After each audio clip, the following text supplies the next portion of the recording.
Boa noite a todos, sejam bem-vindos a esta casa, aqueles que estão vindo pela primeira vez, sintam-se acolhidos. Boa noite também aos nossos companheiros, os amigos que nos acompanham ao vivo através do Facebook da Casa Fora da Caridade Não Há Salvação. Que nós possamos, mesmo longe fisicamente, estarmos unidos em pensamento e coração com os nossos companheiros internautas. E nessa noite que se inicia, que mais uma noite de alegria por esse encontro, por essa oportunidade de estarmos aqui reunidos em nome de Jesus, nós vamos acalmando nossos corações, serenando a nossa mente, para que tenhamos uma noite de ensino, de aprendizado, tão importante para o nosso espírito em evolução aqui na Terra. Nesse momento, então, que antecede a nossa reflexão da noite, nós vamos fazer uma leitura do André Moreira, escritor André Moreira, palestrante espírita, pelo seu mentor Dias da Cruz. Confia agindo.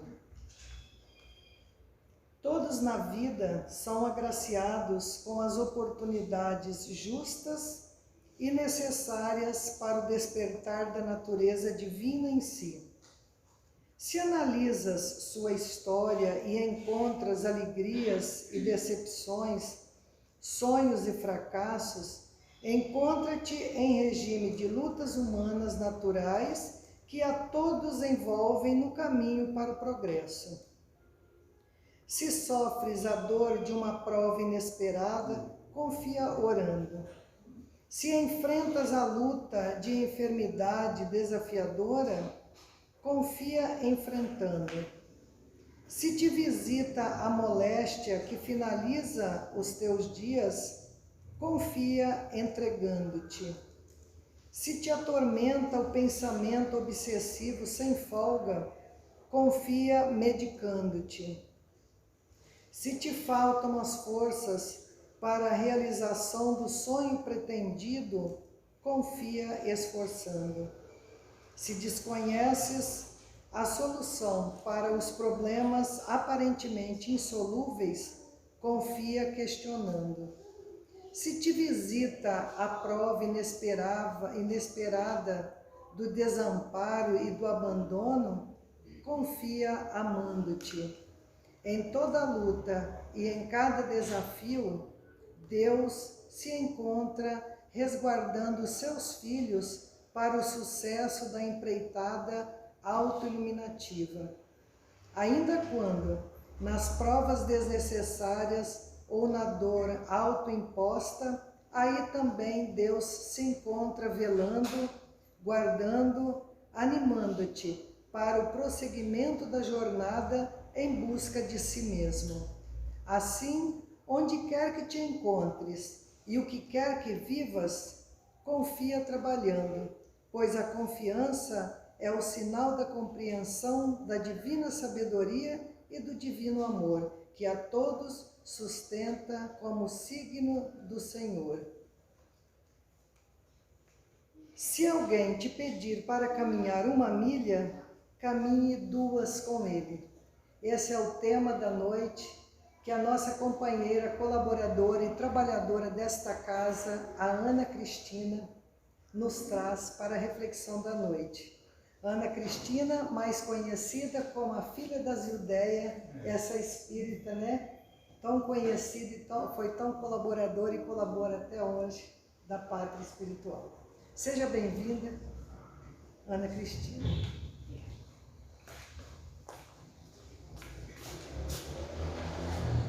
Boa noite a todos aqui presentes, boa noite a todos os nossos irmãos internautas que estão nos assistindo pelo YouTube, pelo Facebook. O tema da noite é do capítulo 12, é um item do capítulo 12, e o capítulo 12 tem como tema principal amar aos inimigos. Amar o amigo é coisa fácil. Mesmo que o amigo pise na bola da gente, como a gente diz, mas a gente releva, de repente o amigo não estava muito legal naquele dia, está passando por algum problema, alguma dificuldade, a gente até releva, mas o inimigo, a gente quer mesmo às vezes pegá-lo pelo pescoço, mas não pode fazer isso.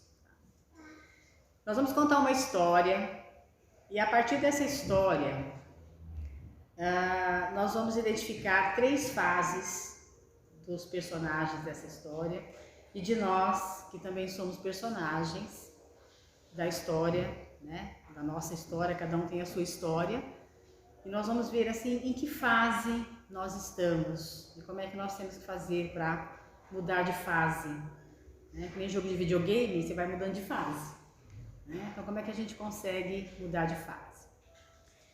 A história é a história de Rubem, que era um menino de 14 anos, judeu, e ele detestava os romanos, principalmente os soldados romanos. Por quê? Porque os soldados romanos, a mando dos Césares de Roma, mandavam cobrar os impostos. Então o soldado cobrava o imposto que o governador, no caso na época, pedia para ser cobrado. Então Rubem tinha verdadeiro ódio com relação aos soldados romanos e ao povo romano, porque ele não se conformava dos impostos tão caros, coisa que não acontece hoje. Nós pagamos impostos numa boa, a gente não reclama, certo? Tá tudo certo, só o Rubem que estava errado. Mas ele então gostava de ficar perto da sua casa e ele morava perto do Porto de Roma, que era um local onde as pessoas chegavam de viagem, iam viajar. E naquela época, se nós relembrarmos, só tínhamos embarcações ou a pé ou em lombo de animais e os barcos. Não tinha outro jeito de viajar. Então as pessoas, ele gostava de ficar ali, vendo as pessoas chegarem, saindo. E era muito comum naquela época as pessoas chegarem e pedirem para as crianças que estavam ali carregar a bagagem deles. Eles ganhavam uma moedinha. Então o Rubem estava ali. Um certo dia ele estava sentado e chegou um soldado romano e disse para ele assim: "Ei menino, carrega minha bagagem por uma milha." Rubem então pegou a bagagem, mas ia pensando no caminho, sem conversar com o soldado, porque ele abominava o soldado. Por ele matava o soldado. Mas ele ia pensando: eu vou andar só uma milha, nem um passo a mais. E assim ele foi, só uma milha, nem um passo a mais. E ele foi indo, caminhando, o soldado do lado. De repente, eles passam por uma planície muito bonita. Nessa planície, Jesus costumava fazer as pregações. E Rubem e seus amigos escutavam Jesus nessa planície. E ele lembrou de um ensinamento de Jesus, dizendo que se alguém lhe pedisse para caminhar uma milha, caminhe 2 com ele. E ele foi caminhando e refletindo isso. Isso o chamou a atenção. Quando deu uma milha, o soldado disse para ele assim: "Pode deixar que daqui para frente eu vou sozinho." E ele disse: "Não, eu vou caminhar mais uma milha com o senhor." "Ué, por quê?" O soldado disse para ele. "Por quê? O combinado não era uma milha só?" "Não, mas eu vou andar mais uma milha com o senhor, porque o meu profeta me ensinou assim." "Quem é o seu profeta?" Ele disse: "Jesus de Nazaré." Nisso o soldado disse assim para ele: "Eu gostaria muito de ouvir uma pregação do seu profeta." Aí ele disse: "Tá vendo aquela planície que nós acabamos de passar? Jesus está sempre ali fazendo pregações. O senhor acredita? Eu acredito que o senhor um dia ainda vai conseguir escutar uma pregação do meu profeta." E andou mais uma milha sem ganhar nenhum centavo. Essa é a história de Rubem. E agora nós vamos identificar algumas fases de quando, toda essa história começou. Vocês lembram que ele abominava o soldado, ele ia andar uma milha só, um passo a mais, ele estava muito bravo, mas ele passou pela planície, lembrou de Jesus e mudou de ideia. E aí ele andou mais uma milha sem reclamar. Então nós temos 3 fases nessa passagem. Vamos ver em qual fase nós estamos. Ninguém precisa dizer qual fase está. Fica tranquilo, também não vou perguntar. Fica tranquilo, tá? Porque a gente já vai saber em que fase a gente está. Primeira fase. Quando nós encontramos o caminho da religiosidade. Rubem, ele tinha encontrado o caminho da religiosidade quando pela primeira vez ele ouviu Jesus. E várias vezes depois ele ouviu Jesus. Então ele encontrou esse caminho quando ele encontrou Jesus. E neste caminho de religiosidade, nós vamos voltar um pouquinho na história. Nós tivemos 3 revelações: Moisés, Jesus e Kardec, que trouxe a doutrina espírita para nós. No tempo de Moisés, talvez, não sei se nós estávamos lá ou não, mas quando Moisés foi receber os 10 mandamentos no Monte Sinai, neste meio tempo que ele foi receber, o que o povo fez? Talvez nós, um bezerro de ouro. Porque Moisés falava de um Deus que no Velho Testamento era um Deus vingativo. Mas ele talvez tivesse que ser duro com a população daquela época, talvez nós, porque nós aprontávamos bastante. Então ele tinha que ser duro com a gente. Então quando Moisés voltou e viu aquele bezerro de ouro ali, ele logicamente quebrou esse bezerro de ouro, porque ele estava trazendo as leis de Deus. Mesmo Deus sendo vingativo. Por quê? Porque o povo da época queria algo para pegar. Eu quero pegar Deus. Mas nós temos que sentir Deus. Diferente. Pegar é uma coisa, sentir é outra. Então quando ele veio, claro, ele quebrou o bezerro de ouro e ficou muito bravo com a população que estava ali. Mas Moisés abriu o caminho para Jesus, que nos trouxe um Deus de amor, de misericórdia, que nos dá tantas oportunidades quanto forem necessárias. A gente levanta de manhã, né, já brigando com todo mundo, discutindo, batendo no cachorro. Aí Deus está dando oportunidade para a gente melhorar e a gente continua do mesmo jeito. Mas Ele tem paciência, coisa que às vezes nós não temos. Quando Jesus trouxe a Boa Nova, trouxe um Deus então de amor. E Rubem, quando ele saiu com a bagagem, ele estava irado, né? Como dizem os jovens hoje. Mas ele mudou de ideia quando ele lembrou de Jesus. E a gente muda de ideia quando a gente lembra de Jesus. Aí a gente levanta, já faz uma prece, já não discute com ninguém. Por quê? A gente lembra de Jesus. Por que eu vou discutir? Não, vamos fazer a coisa diferente, vamos fazer a coisa fluir. Então Jesus, quando ele trouxe a Boa Nova, ele colocou na cabeça de cada uma das pessoas por quem ele fazia as pregações e as pessoas escutavam. De repente nós estávamos lá e na época fizemos assim para Barrabás e assim para Jesus. Hoje nós trabalhamos para Jesus. Que bom! Nós vamos ter que resgatar algumas coisinhas ainda. Sendo assim, Jesus abriu o caminho para Kardec trazer também. Jesus tinha prometido o Consolador prometido.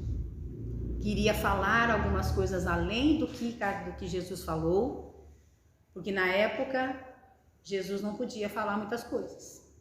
Nós não íamos entender. Mas hoje nós entendemos. e estamos tentando colocar em prática.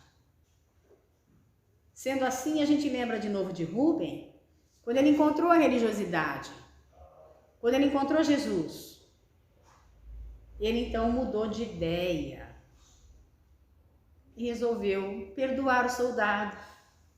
Tadinho, o soldado não tinha culpa, porque o soldado era um empregado do governo e ia receber os impostos. Nós não podemos hoje brigar com o rapaz do correio que deixa o imposto na nossa casa. Ele está fazendo o serviço dele, amando de alguém. Então, quando Kardec nos trouxe o Espiritismo, a doutrina espírita, caiu várias coisas por terra, de naquela época de Moisés, mesmo na época de Jesus, tinha os deuses romanos, os deuses gregos, que eram em forma de estátua, que as pessoas queriam pegar Deus. E como nós falamos Deus, nós temos que sentir. Sendo assim, nós vemos a primeira fase, quando nós encontramos a religiosidade. E Rubem encontrou essa religiosidade e, vamos dizer, deu um passinho a mais na sua evolução. Se nós voltarmos no Livro dos Espíritos, nós temos a escala espírita. São 3 ordens. A terceira ordem são espíritos ainda inferiores e subdivisões dessas fases. A segunda, espíritos bons, também com uma série de divisões. A única fase, a única classe que tem a primeira, não tem divisão nenhuma. É uma classe só. Espíritos puros, como no caso Jesus e tantos outros que trabalham com Jesus até hoje, nos auxiliando e nos ajudando. Então, o Rubem subiu, vamos dizer, de uma fase ali, quando ele mudou de ideia. Veja como é bom mudar de ideia. Mas aí nós vemos dentro da doutrina espírita 3 aspectos fundamentais e importantes. Isso está no Livro dos Espíritos também. O aspecto científico.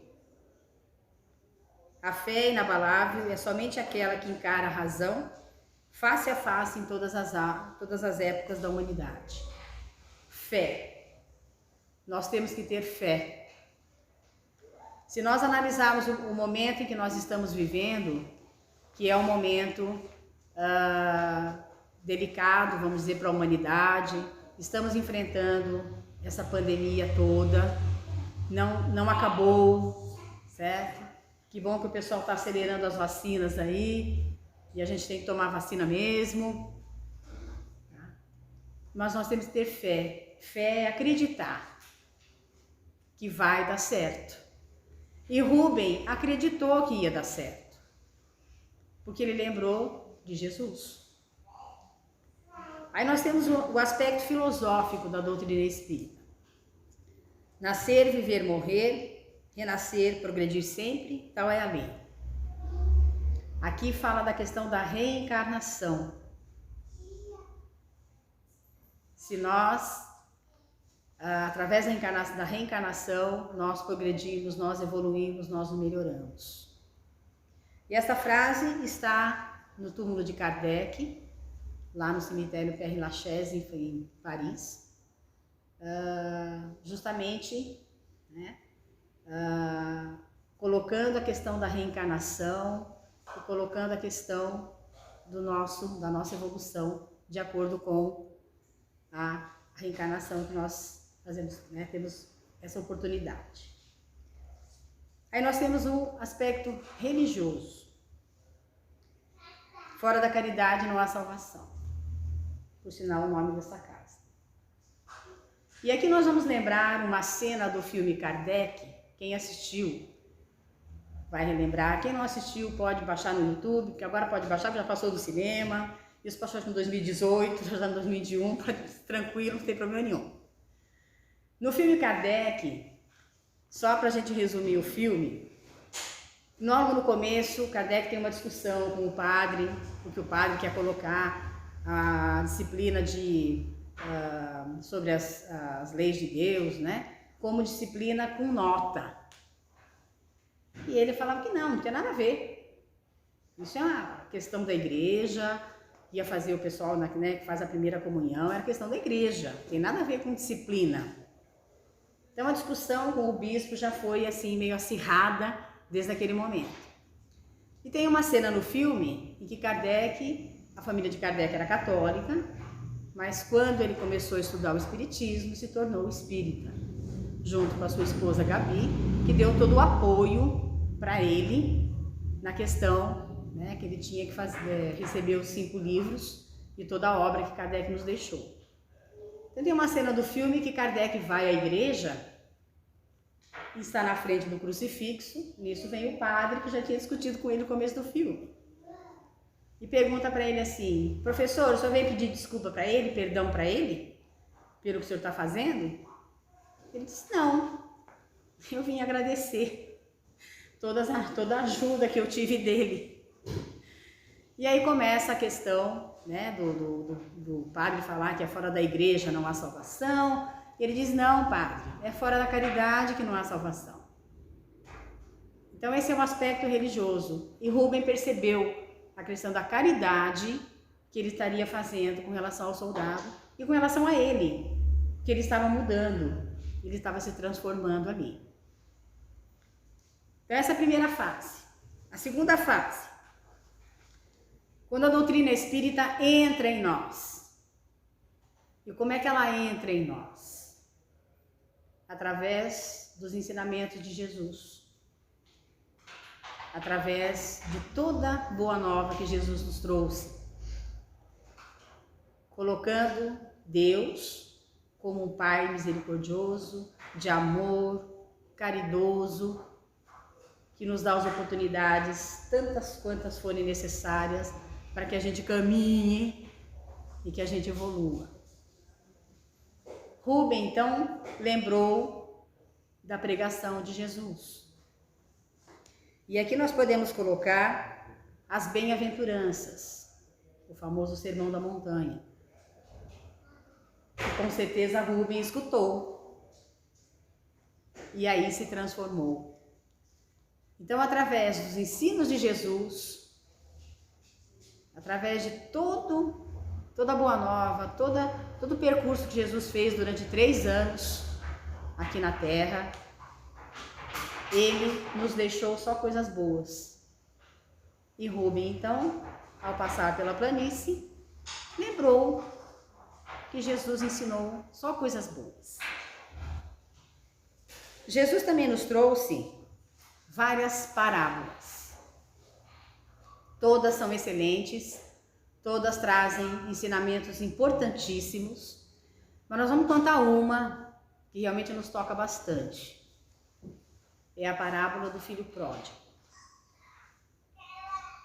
A parábola diz o seguinte: um senhor tinha terras e tinha 2 filhos. Um dos filhos chegou para o pai e disse assim: eu quero a minha parte na herança, porque eu vou sair pelo mundo. Ele queria simplesmente se divertir. O que fez o pai? Dividiu a herança, deu a parte dele para esse filho para ele, e o rapaz saiu, foi curtir a vida. Era o que ele queria. E o outro filho ficou trabalhando com o pai. E esse filho que saiu gastou toda a fortuna do pai. Aí teve que trabalhar para poder se sustentar. E foi trabalhar com o criador de porcos.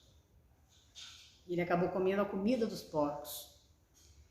E ele lembrou que na casa do pai dele, até o empregado mais humilde tinha uma comida digna na mesa. Então ele diz: eu vou voltar, vou pedir perdão para o meu pai, dizer que não sou digno de ser filho dele, mas quero trabalhar para ele. E ele volta. E qual é a recepção do pai quando o vê? Bem longe do começo das terras dele lá. Abre os braços e recebe esse rapaz de braços abertos. Manda trazer a melhor roupa, a melhor sandália, um anel, manda matar o melhor boi. e faz uma festa para o filho. O outro filho que estava trabalhando com o pai chega do serviço, pergunta para um empregado assim: mas o que está acontecendo aqui? Que festa é essa que meu pai está dando? Não, que seu irmão voltou. Ah, por quê que meu irmão voltou? Até então era meu irmão, agora é meu inimigo. Porque olha o que ele fez com o dinheiro do meu pai. É a inveja, né, que nós temos, às vezes em relação a algumas pessoas, algumas coisas. E o rapaz vai conversar com o pai, tomar satisfação. Que negócio é esse? Eu fico trabalhando com o senhor até hoje, e aí de repente o seu filho volta, gastou tudo, e o senhor dá uma festa? Tá errado isso. E aí o pai diz que o irmão dele estava morto, foi ressuscitado, estava perdido e foi achado. Então merecia uma recepção desse jeito. Mas não, o outro irmão não adianta, ele não aceita. Olha o ódio de novo, a vingança, a questão do inimigo. Que o rapaz queria com certeza matar o irmão numa situação dessa. Mas o pai consegue contornar a situação e o filho o outro irmão recebe o irmão, tudo bem. Aí nós perguntamos assim: quem são os filhos pródigos? Somos nós. Que Deus nos dá as oportunidades, a gente joga fora. Aí dá outra oportunidade e joga fora. E vai dando oportunidade. Né? Como diria meu pai, olha, esse Deus é muito bom, porque eu andava na segunda oportunidade, já tinha dado um corretivo nesse moleque. Por quê? Mas Deus é misericordioso, é bom, é pai e quer que os filhos fiquem juntos. E aqui a gente pode lembrar também uma outra parábola semelhante a essa, da ovelha perdida. Um pastor tem 100 ovelhas, coloca as ovelhas lá para pastorear. Ele recolhe essas ovelhas, conta, tem 99. Opa, tá faltando uma. Vai atrás dessa uma, deixa essas reclusas em segurança, vai atrás dessa e não se cansa enquanto não trouxer essa ovelha novamente para o rebanho.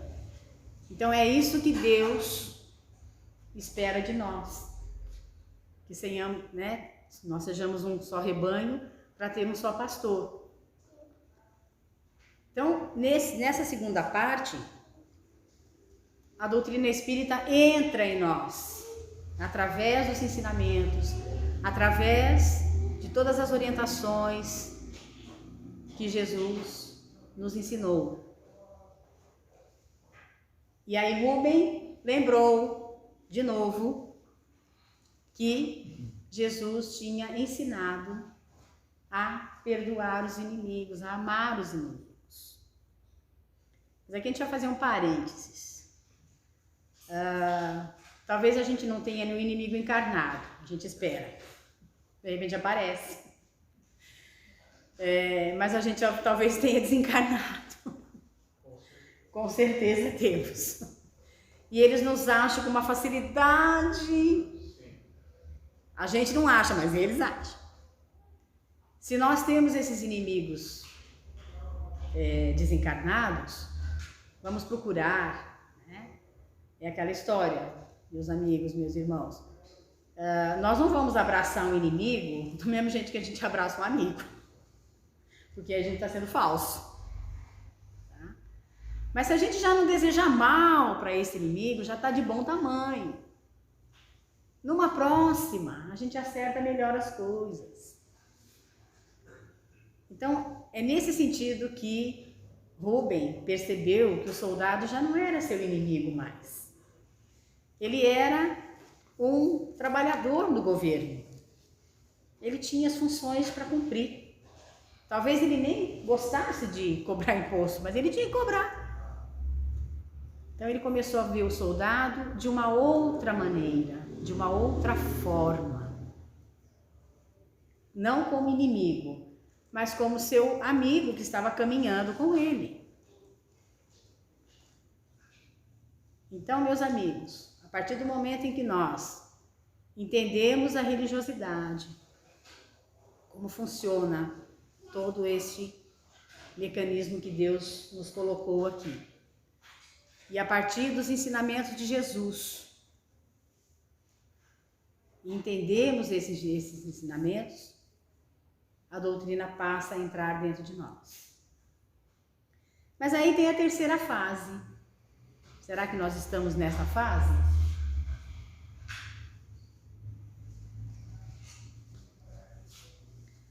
A terceira fase é quando a doutrina espírita sai de nós para fazer o bem sem olhar a quem. Aí o bicho pega. Porque a gente fala assim, eu vou fazer bem pro meu inimigo? Jamais. Eu faço bem pro meu amigo. Pro meu inimigo nem pensar. Mas é aí que Rubem pensou que o soldado já não era seu inimigo mais. Então, quando a doutrina espírita sai de nós para fazer o bem sem saber a quem.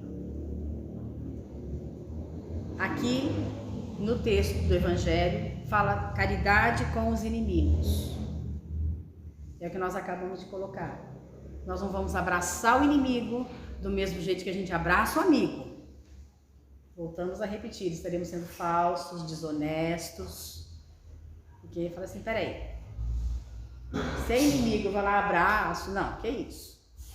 Mas vamos pagar o mal com o bem. É isso que Jesus quis dizer para Rubem entender. Vamos pagar o mal com o bem. Quanto mais bem nós fizermos, melhor para nós. Eu acho que todos nós aqui já escutamos, quando a gente faz bem para alguém, quem recebe primeiro somos nós. Isso não estaria errado. Mas se eu estou fazendo esse bem de coração, se eu estou fazendo esse bem realmente querendo que o meu irmão vá para frente, fique bem. E olha, nós temos assim, nós estamos no meio dessa pandemia, como nós falamos, ainda não acabou, tá? E segundo o livro do Divaldo, esse último aí, no Mundo de Regeneração, é 2 anos, tá? Então agora a gente já não sabe se é 2 anos agora em novembro, quando começou na China, ou se é 2 anos em março do ano que vem, quando começou aqui no Brasil. Tá? Mas pelo menos por 2 anos, nós já estamos 1 ano e meio, a gente chega lá. Tá? Então, caridade para com os inimigos, pagar o mal com o bem. E aqui nós vamos contar uma outra história desses inimigos desencarnados. Essa história é do Divaldo Pereira Franco, é uma história muito conhecida, ele sempre conta nas palestras, nos seminários dele. Divaldo, nós sabemos que nasceu também numa família católica. Quem assistiu o filme, né, Divaldo, Mensageiro da Paz, também está no YouTube, é só baixar. Ele veio de uma família católica, ele teve uma irmã mais velha que se suicidou na época, no final de década de 20, começo da década de 30. Por quê? Porque ela foi traída pelo marido e naquela época, acho que a única salvação para a mulher seria ou se suicidar ou ir para a prostituição. Não tinha muita escolha. Ela preferiu se suicidar. Então, eles vêm de família católica. E no filme tem algumas cenas engraçadas, né? Porque logo no começo, Divaldo criança, tá brincando ali na frente da casa dele, e a avó dele, que desencarnou, aparece para ele e diz que é a sua avó, ele quer falar com a mãe. Aí ele chama a mãe, né? E a mãe fala, mas a minha mãe morreu quando eu nasci. Como é que pode ser ela? Como é que ela tá vestida? Ah, assim, assim, assim. Ah, mas é assim que ela foi vestida mesmo. Quando ele vai conversar com o padre na igreja, ele vê a mãe do padre e descreve a mãe do padre. O padre fala, meu filho, aqui não é seu lugar. Eu acho melhor você procurar outro lugar, porque aqui não é o seu lugar. Até o padre já estava entendendo a mediunidade de Divaldo. Então, desde pequeno, Divaldo tem um inimigo que o perseguiu por muitos anos. Ele, como vidente, ele via o inimigo. E esse inimigo, numa reencarnação anterior, ele era muito amigo de Divaldo, mas muito amigo mesmo. Só que Divaldo levou este amigo ao suicídio. Então o Divaldo acabou levando esse amigo a cometer o suicídio. E no caso do suicida, não são todos os casos, mas a grande maioria, ele simplesmente também ficou muito bravo e passou a ser inimigo de Divaldo. Eu vou atazanar a vida dele, eu vou atrapalhar a vida dele. Ele não atrapalhou a minha, ele não acabou com a minha, então eu vou atrapalhar a dele. E aparecia para Divaldo em situações ridículas, constrangedoras, certo? Por quê? Porque ele queria devolver com a mesma moeda o que Divaldo tinha feito para ele. Então ele iria pagar o mal com o mal.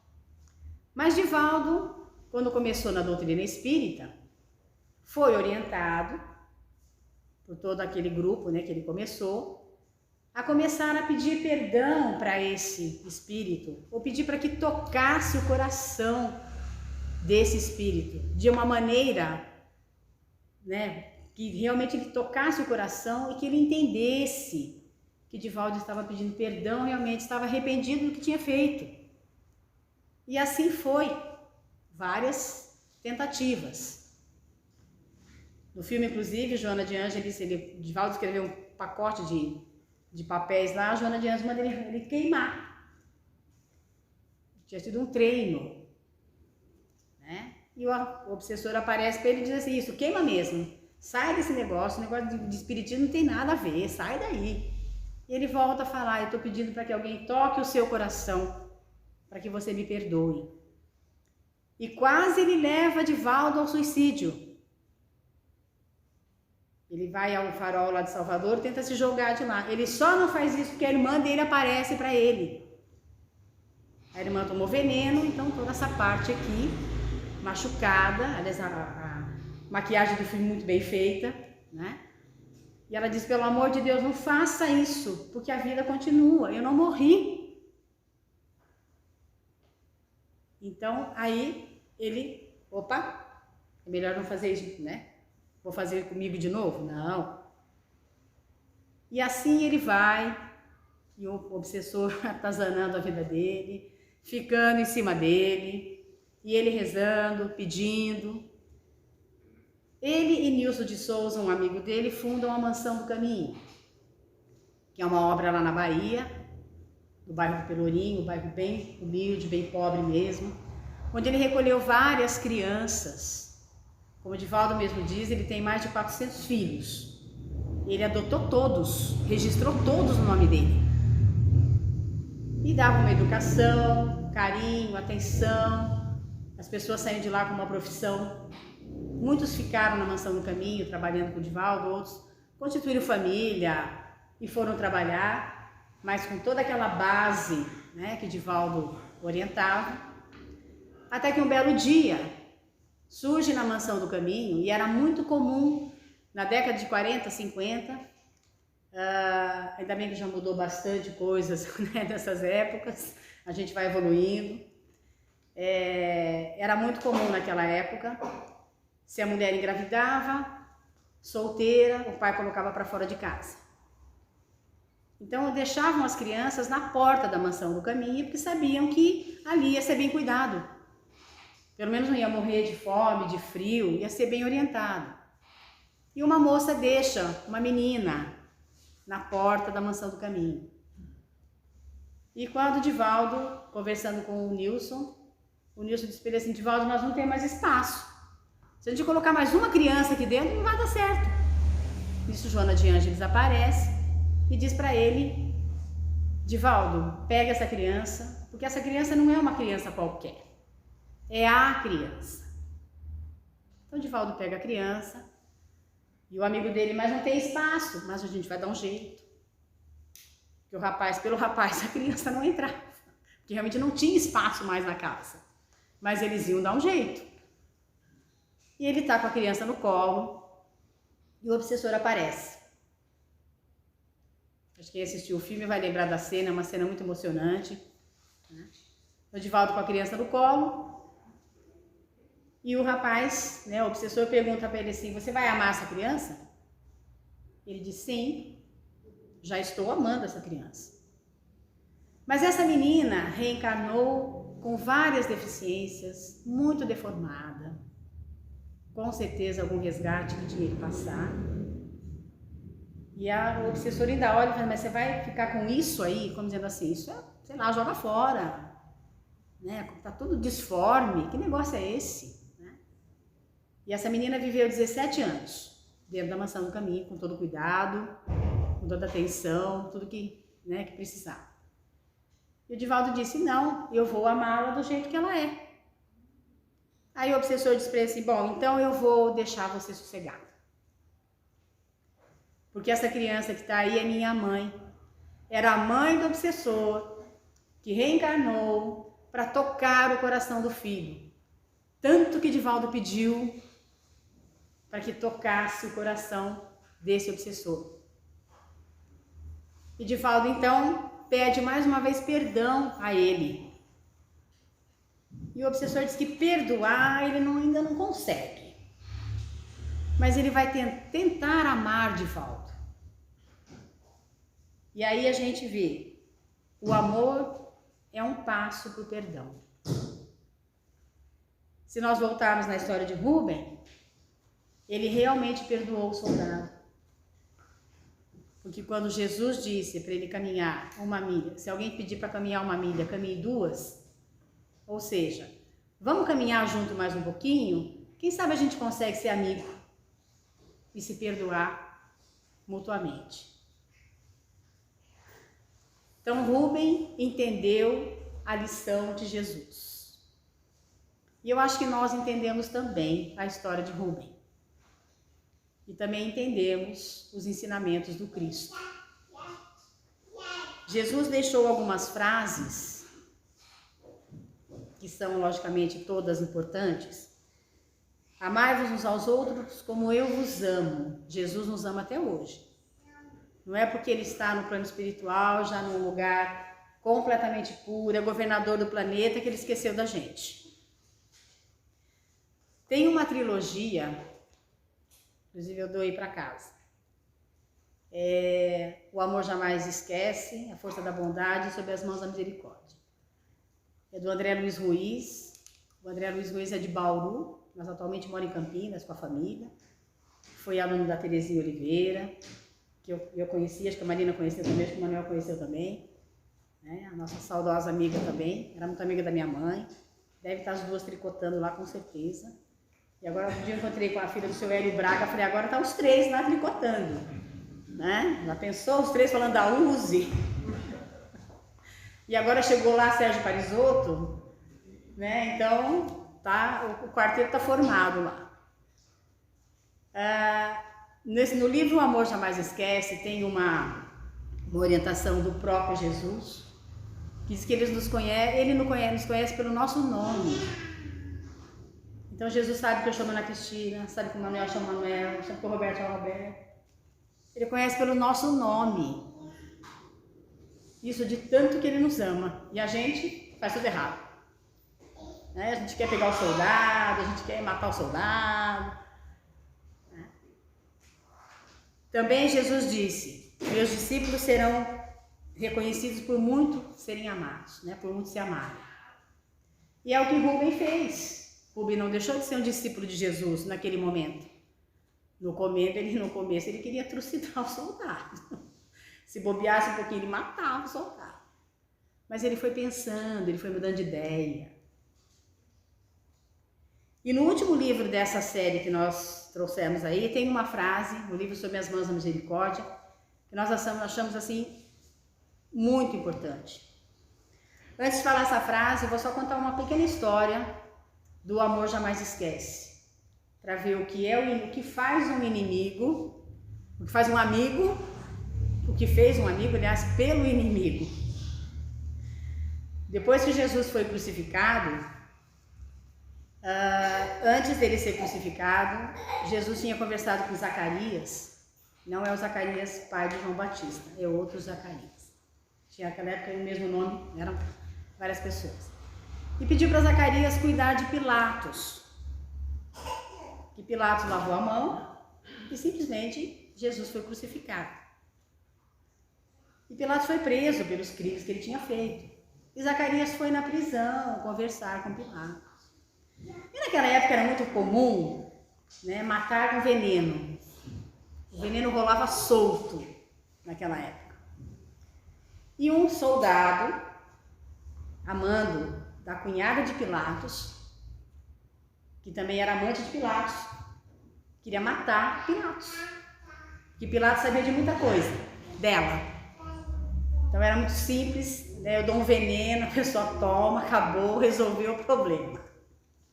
Mas piorava o problema, porque essa pessoa se via viva do lado de lá. E esse soldado vai justamente para dar um veneno para Pilatos. Não era um veneno totalmente letal, né? Que a pessoa tomava e morria no mesmo momento. Ia matando aos poucos. Quem toma veneno no lugar de Pilatos? Zacarias. A gente tomaria veneno para um inimigo? Acho que nem por um amigo a gente tomava veneno. O que dirá por um inimigo? Mas Zacarias tomou. E toda a história, né? Seria interessante vocês relerem esse livro. Toda a história gira em torno, né, da misericórdia de Deus. E no livro tem uma frase que diz assim: lembre-se que é o bem quem dirige as coisas e que é o amor que governa a vida. Esse amor é Deus, que no Velho Testamento era um Deus que castigava, mas no Novo Testamento é um Deus que ama e continua nos amando até hoje. Por isso, meus amigos, se alguém nos convidar para andar uma milha, a gente vai andar 2. Que de repente, nessa segunda caminhada, nós vamos, quem sabe, nos transformar, né, esse inimigo em nosso amigo, ou de repente nós somos inimigo dessa pessoa e essa pessoa, né, se torna nosso amigo. Sendo assim, vamos caminhar então junto com Jesus, fazendo essa caminhada de 2 milhas. Que eu esqueci de comentar no começo, a milha é uma antiga medida itinerante e aqui no Brasil equivale a 2.200 metros. A gente anda 2 quarteirões e mais um pouquinho e tá tudo certo. Sendo assim, que Jesus nos abençoe, continue nos abençoando, nos dando essas oportunidades de nós podermos progredir, melhorar, e vamos caminhando junto com os nossos inimigos. Tá? Um dia a gente acerta realmente todas as arestas que estão aí para ser acertadas, mas a gente não vai esquecer, né, que o bem rege todas as coisas e que o amor governa a vida. Eu agradeço a atenção de vocês, agradeço a casa. Quero deixar aqui um beijo no coração de quem está aqui presente e também um beijo nos corações dos nossos internautas que estão nos assistindo, né, nesse momento. Que a paz e a harmonia do Mestre possa nos envolver hoje, amanhã e sempre. Que assim seja. Obrigada.